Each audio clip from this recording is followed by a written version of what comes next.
everyone, and welcome back to the Time on Feed podcast. I'm Alyssa, George. and today we're going to be talking about what to do when a run goes sideways. It's happened to all of us. It's happened to the best of us. But what do we do?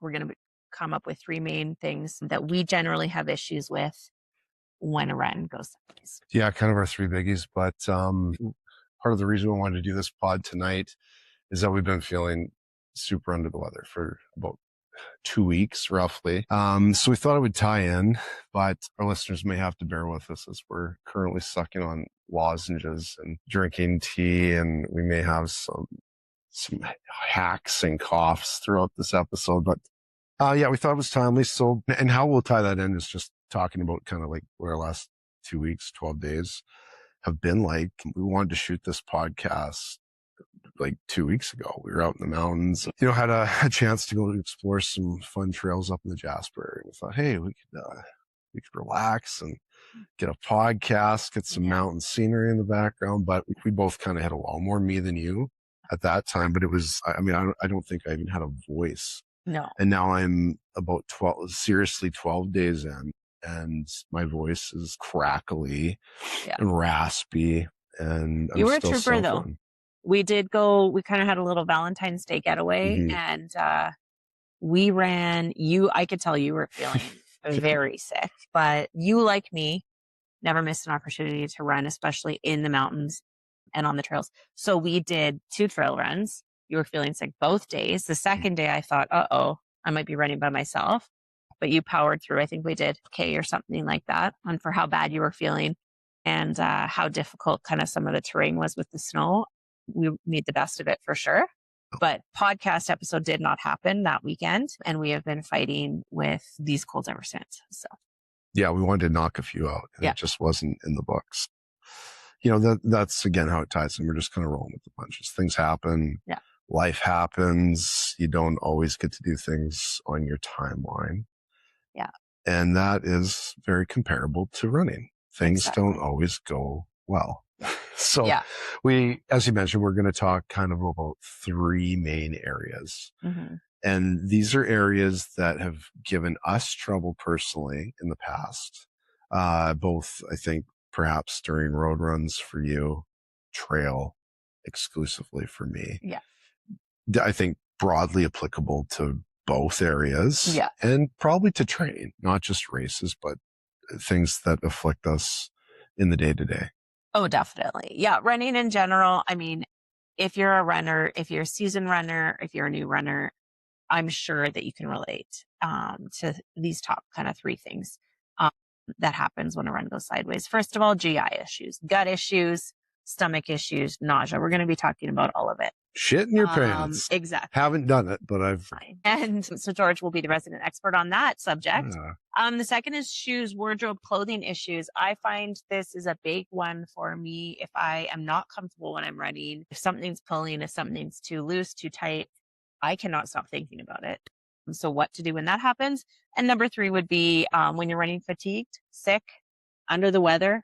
I just came of a 110 kilometer training week in the midst of sickness.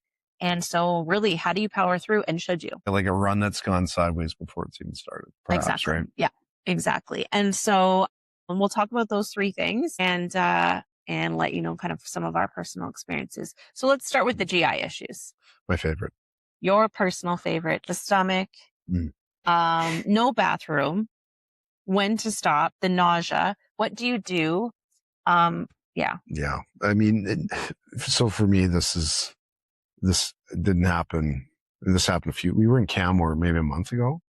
Yeah. And we didn't make it 10K. And I was praying to God that we would find a washroom. Yeah. In the middle of the bush. And we did. Yeah. Oddly enough. I know, it was very weird. That's how things go for me. Yeah. So for me, GI is probably the one area that when a run goes sideways, that if I say, hey, my run's gone sideways, it's probably my guts are turning on me in some capacity.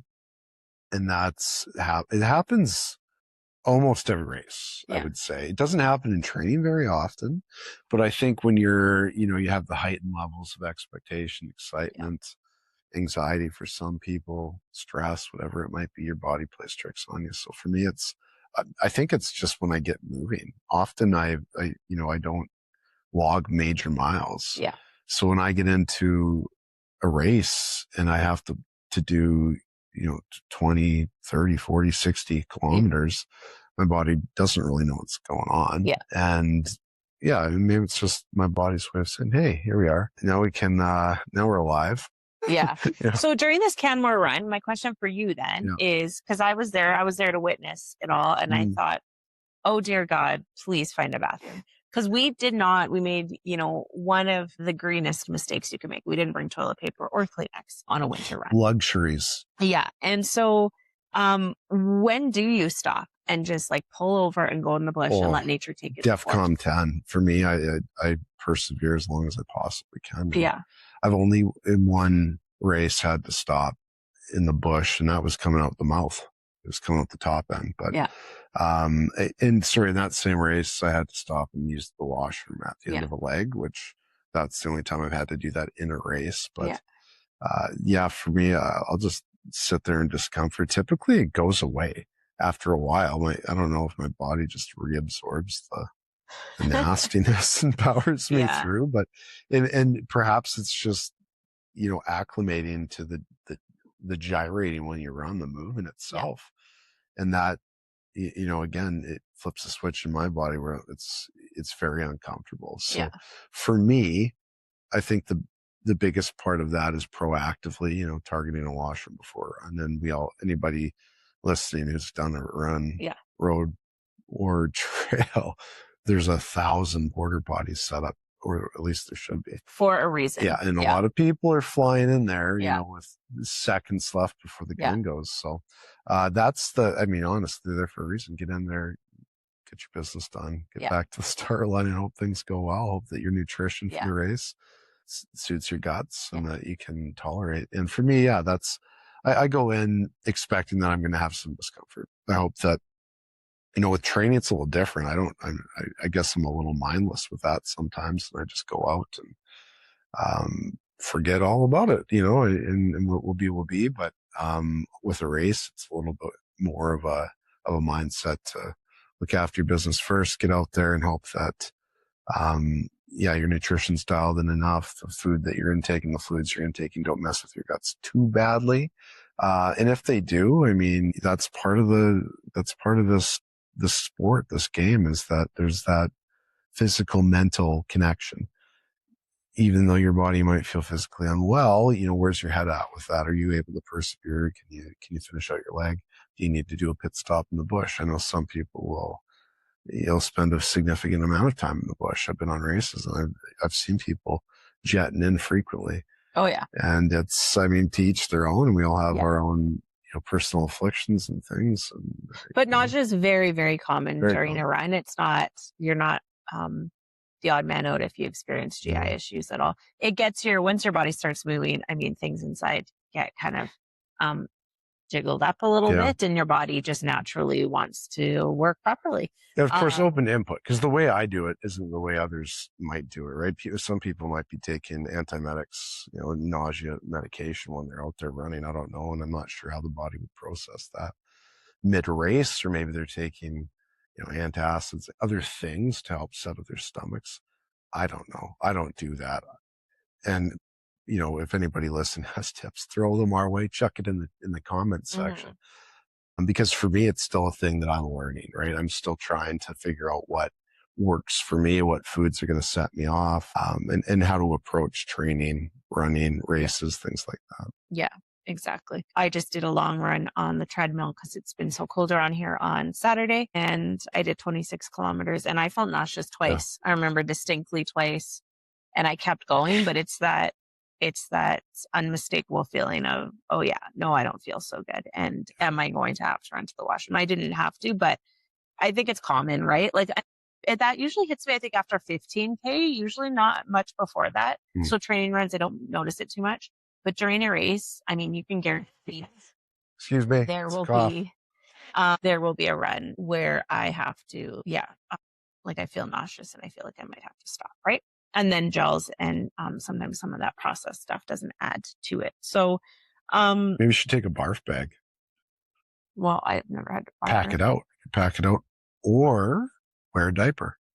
2 good options. Mm-hmm. So Low friction adult underwear. Yeah, low friction. Is there such a thing? Like a streamlined bikini cut adult underwear. Yeah. Could be Patent a thing. that. I bet you somebody does it. Maybe. Probably someone does it. Yeah. Just in case. Yeah. You never know. You never but know.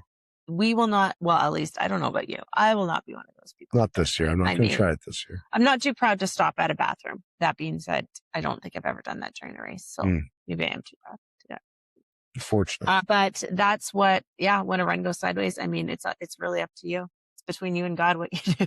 If you stop or if you keep on going. You started there. I think that's going to be a popular one. I think a lot of people experience that. That's got to be number one. Well, and some of the trail greats, Courtney DeWalter and Sally McRae, have ended races because of, and big time races because of GI gut health issues where they were, sick and they could not. Well, and cramping too. We didn't talk about cramping.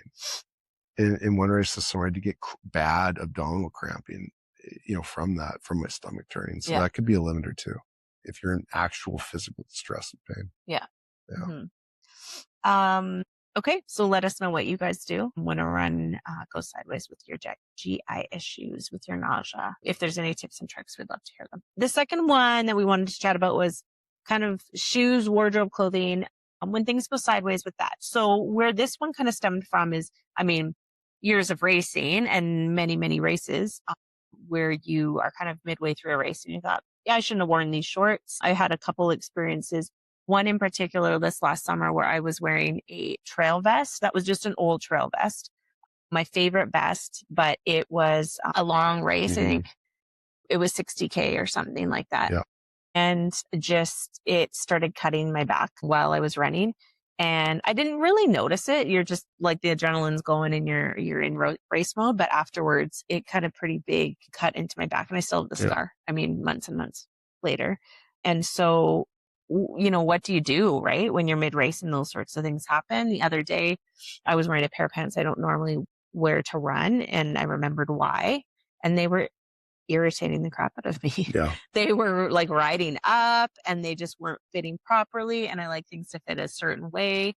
So I did consider stopping and turning around and going back, actually, and changing. I didn't, but it can really grind at you. Absolutely. Have you ever had that experience? Not with pants, not with the vest. Yeah. A lot of experimentation with different things for me this last summer. Yeah.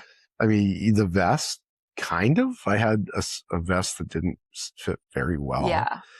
And then I changed it and I did notice a difference, but it wasn't, I wasn't derailed during my run. It wasn't ruining that experience for me. For me, I'd say the switch from a non-running sock to an actual running sock was the first race I did with just a pair of like Kirkland wool socks from Costco. I had blisters and hot spots. And then, people told, I think it was probably you, like, there's actually running socks you can wear. And they're like $30. But they're not cheap. There's a reason.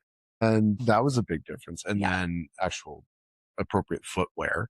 So, but again, not like I was experiencing that to detriment of my race or to my training where I was like, I can't run. Like I would notice, this doesn't feel very good. For me, I kind of already knew that blistering was likely to be a thing. And I've heard horror stories from people getting nasty wounds on their feet from long runs, mostly trail.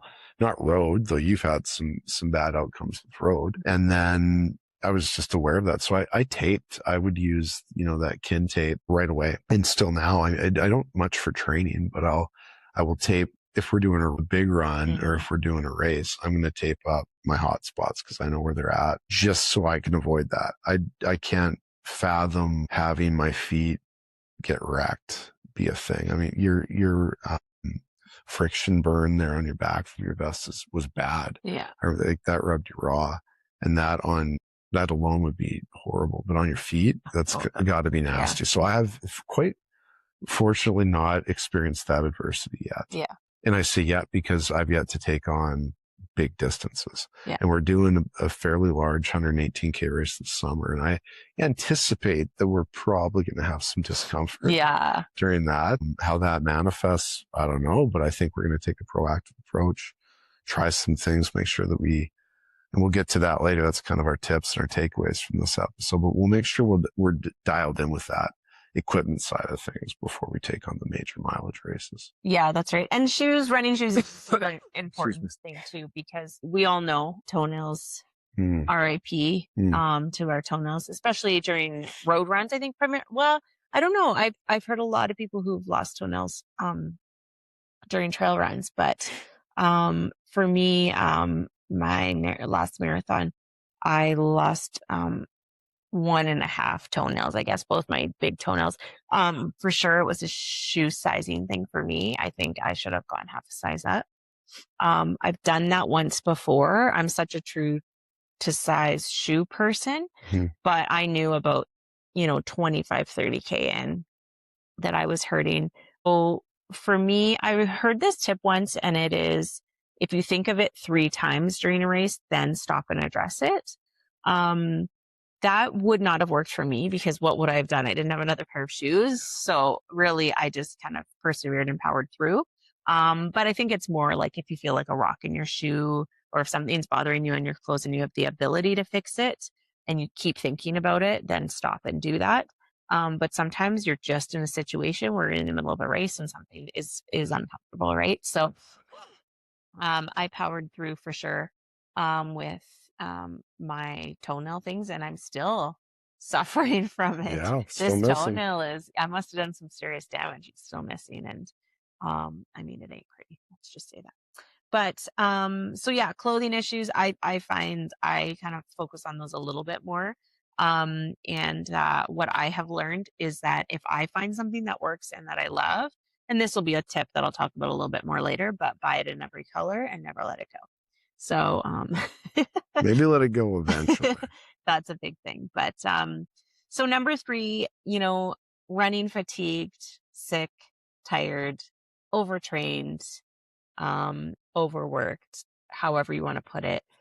What do we do when those runs go sideways? When you're just like, you're halfway through a run and your legs are so tired, that lactic acid is building up and you just think, I can't take another step forward.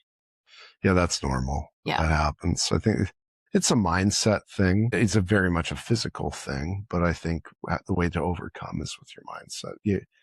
I think a lot of what we've talked about today, there's a component of preparation, right? It's coming in aware that this is probably going to happen at some point. And for me, yeah, I know, like almost to a kilometer, like I know when my body's going to start giving me some trouble. Now, there's been instances where I've ran, like we did a race in November, just a fun one, but it ended up being over 60 kilometers and, in some pretty tough terrain. And I hit a wall early, like 12K in or something like that. Like it was, we weren't in it for very long. And I was like, oh my goodness, I feel horrible. And, probably worse than I felt in any race, to the point where like I felt like I couldn't really run that well. I had to slow it down big time. So, for me, it's when that happens, I mean, I've had cramping, I've had the kind of dizziness where your body feels super weak. I don't know if it's bonking, that term that, you hear from time to time, but it's kind of when you just feel all that energy depleted out of your body. And maybe that's just a byproduct of not training properly. Maybe it's that you didn't fuel your body properly before you got going. Could be a combination of both, right? But being proactive, knowing that it's probably going to happen, put the work in training, get the fuel in before you start your race. For the adults out there, try to sleep.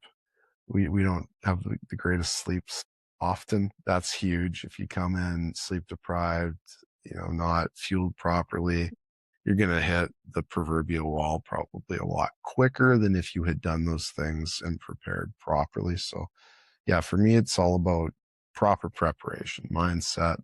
And then when you hit it, just going, yeah, I knew this was coming. maybe I didn't think it was going to happen now, but I'm going to deal with that. I'm going to keep moving. Maybe you slow down for a bit. Maybe you go, yeah, I'm going to take the next couple kilometers super slow, get some more water in my body, have a gel, have a sandwich, whatever you have with you. Take a pickle. Who knows? Yeah. One foot in front of the next. Keep moving. I think moving is important. I think if you sit there and kind of conk out, check out mentally, you're probably then in trouble. Yeah. Yeah. And so bonking is, those who aren't familiar with the term, in cycling and in running, it's used in endurance sports. And it's kind of when you get to a point where you hit a wall and you don't think you can go any further. And so, sometimes when you bonk, you truly cannot go any further, and that's it. And that's, you're done the race, or you're done the distance. And sometimes you can go forward, but on a much more depleted kind of way, right? So, and that's kind of what you were talking about, you experienced in November. I think that when you're training sick and tired, and especially when you're sick with, a cold or flu, or you just really have to check in with your body and see if you can do it. So I've been training quite hard despite being sick, but I will always start. And then if it gets to a point where I can't finish, if my lungs are too tight or something like that, if I'm having coughing attacks, then, reassess at that point. But generally, when I have a cold, running doesn't affect me too much until after. So you noticed that, I think one of my runs recently, I was just absolutely depleted after, because I did run sick. So I wouldn't necessarily recommend it. I think, there's value in taking a break when, and having some recovery. But I mean, there's lots of experiences that we've had, right? Where you're running fatigued, you're running tired, you're running a little bit sick, and you're not sure if you should stop or if you should keep going, And so, yeah. So I think it's up to the person, though. It really depends. I think that you have to make some plans, but also give yourself some grace too when you're running depleted, right? So, and realistically, running tired and running on tired legs is not always a bad thing either, especially if you're training for a big race, right? So, running tired can be a really good opportunity to tap in mentally and to keep going and kind of find those mental reserves to kind of power through. Yeah, I don't run sick. I think I've run once in the last week and He a half. doesn't run I don't run often. sick. I need to be at my peak. But you do work out, and we've talked about this before. He still works out 5 days a week. So, True. right? So it's not like you're taking full rest days and you're like, I am calling it. Just trying to better paint myself in a better light, Yeah. Moral high ground here. Yes. No, I do. Like, I think if you can, I did do a 5K. I called it a 5 million millimeter run earlier in the week, and it felt good. Like, it wasn't like I couldn't do it or that I felt like I was compromised to the point where I was going to fail, but I just kept it short. So for people like me who are maybe less experienced and don't put on the huge, the 80 to 100K a week of mileage, show yourself some grace. If you're sick, don't do it. Skip the day. Maybe get a shorter run in. Nothing wrong with just putting a few K on too. See how it feels. Get out, move your body. Yeah, I have a really good example from this summer too. I did a backyard ultra. It was backyard ultra. Yeah. It was the second one we had done.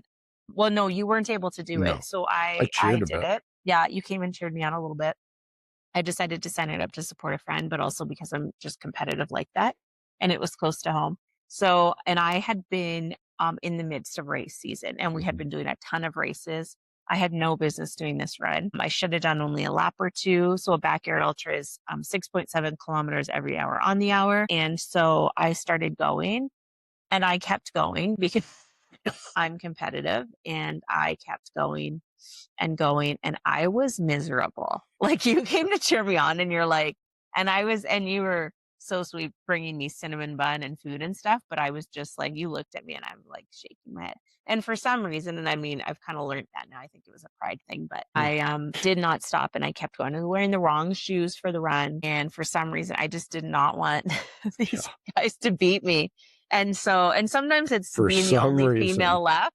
Sometimes it's just pride. Sometimes it's like, I don't know, but I was feeling miserable. I was just overtired. Yeah. I was under recovered. It was, in retrospect, I'm like, that was not fun. Like the last, 20K of it was not enjoyable. And so why? Right. So I would definitely say, like, word to the wise, running fatigued and sick and overtrained and stuff. I mean, when it's time to quit, Yeah. sometimes it's time to quit. Like, there was nothing in it for me. I wasn't winning $1 million. Right. I won Well, nothing. don't let your run go Pride. pride. Don't let your run go sideways Yeah. before you even start your run. Yeah. If you already know that, hey, like, this is not the Yeah. day, don't be a hero. Or I went in and should have just done one for fun Yeah. to support a friend and then left. But I was just like, oh, hell no, Or no one's going to beat me. Go out on your shield. Just go till you drop, like you. Like, well, that's what I did, So, right? I'll die on that sword in the backyard ultra. Just a victory. What a victory. But yeah, so I think that, yeah, it's just depending on the person, right? It depends on, I'm just checking in with your body. All That's three of those points, GI issues, wardrobe issues, and wardrobe issues is also like, underdressing when it's cold, or overdressing when it's hot. Constantly. You always overdress. I do. We didn't touch on that, Yeah. but that is a huge issue for me. Yeah. I always do. Yeah. He's always sweating before. I don't know. Yeah, I lose so much fluid. And I do a lot. I do quite the opposite, actually. Yeah, There's a lot of times where I'm like, oh, I'm way too cold. I should have brought gloves. I should have brought a tube. And I underdress. So what is kind of your takeaways, I guess, for, GI issues? What would you say is kind of like your top 3 things to suggest? Well, I think we kind of hit on them as like get to the washroom beforehand. Yeah. Right. Prep. Have maybe your window that like, an hour before. Yeah. I'm going to stop. Know your body a little bit. Yeah. And for those of you that are doing races, you probably know, you've probably done enough running to know that, hey, yeah, like an hour before, get my coffee in me. I'm going to go. Yeah. You know your body. You know how much time you need. For me, that's like number 1, 2, and 3. Do that. And then the rest of, like, you're just going to have to deal with what comes your way. Totally. Fuel with the foods that sit well. Yeah. The one thing I did learn was not to overconsume fluids, which I learned, on a race. I was taking in, I think the one race I took in 13 liters of fluid in like 50K. Yeah. And it didn't feel very good. Yeah. So you can be smart with how you fuel and how you get your minerals and your vitamins and your electrolytes and your sodium. It shouldn't all be in fluid. So be smart with that. And bring toilet paper. Oh, big, huge. Bring toilet paper. I'm still learning. Yeah. Right. We didn't do that. Kleenex, toilet paper. Just bring something just in case, because you never know when nature. And put it in a Ziploc bag. Yeah. I chucked some rolls of TP in there and it was disintegrated and it was gross. So from all his sweating. My goodness. Yeah. Because he overdressed. Put it in a Ziploc bag. Okay. That is a great suggestion for the GI issues. For my kind of big takeaways for, wardrobe, shoe, clothing issues is just test everything out beforehand, especially before a race. As you know, if you've run any races, they always say never wear anything new on race day at all. Don't wear any new underwear, new socks, nothing ever. So I would say dress for the weather. They say so for those in colder climates, dress as if it's 5 degrees warmer than the temperature is. If it's 0 degrees, dress as if it's +5. So always be mindful of that. And then, always test your clothing out beforehand. Running socks, stuff like that's really important. Ask people that you know too, because a lot of people have really good tips and suggestions on what to wear. And if you're uncomfortable when you leave the house to go for a run, turn around and change right away. So then it's not on your mind the whole time, right? That's a good plan. Yeah. And then last, I would say for, running fatigued, sick, and tired, I mean, I don't really have any great takeaways, but just listen to your body. I mean, don't overdo it. Don't put yourself in a place where you're getting rhabdo and you're of course not. So I would say that yourself. We know what we can go through. I know that I can train sick, which is why I do. Yeah. I've done it many times before. You're probably the same. Yeah, to a degree. To a sure, degree. Yeah. But I also know when it's time to just like dial it down. There was, I think, at the beginning of January, a couple days where I lowered my kilometers. I still ran, but I ran maybe in a different way, or I slowed it down quite a bit. So those things are always options as well. Or you take like 10 days off. Or you be like George and run once every 2 2 weeks. to 3 months. So weeks in preparation for your upcoming race. But stay tuned for how that goes. Yeah, stay tuned for his marathon in May. But yeah, I think that that's probably kind of what we do. Those are the takeaways that we kind of abide by and we follow. And as you know, we are just amateurs and we're just learning as we go. And we're podcasting sick. Yeah. So you can do a lot of stuff while you're under the weather. Yeah. Look at us. You might not do it well, but you're doing it. Yeah, exactly. We love GI stories because we can all relate. I think that's why we like them, right? Yeah. They're funny and you laugh, but it's like you laugh because you're like, I've been there. Yeah. I know what you're feeling like. And there is no greater talk than like a bunch of trail runners or road runners talking potty talk, right? Because we've all been in those boats. Potty talk while you're running. On that note, yeah. But yeah, so thanks for listening in. Yeah, tune in next time. I think we're going to go get some Kleenexes, some cough drops, and thanks for coming to the Time Off You podcast.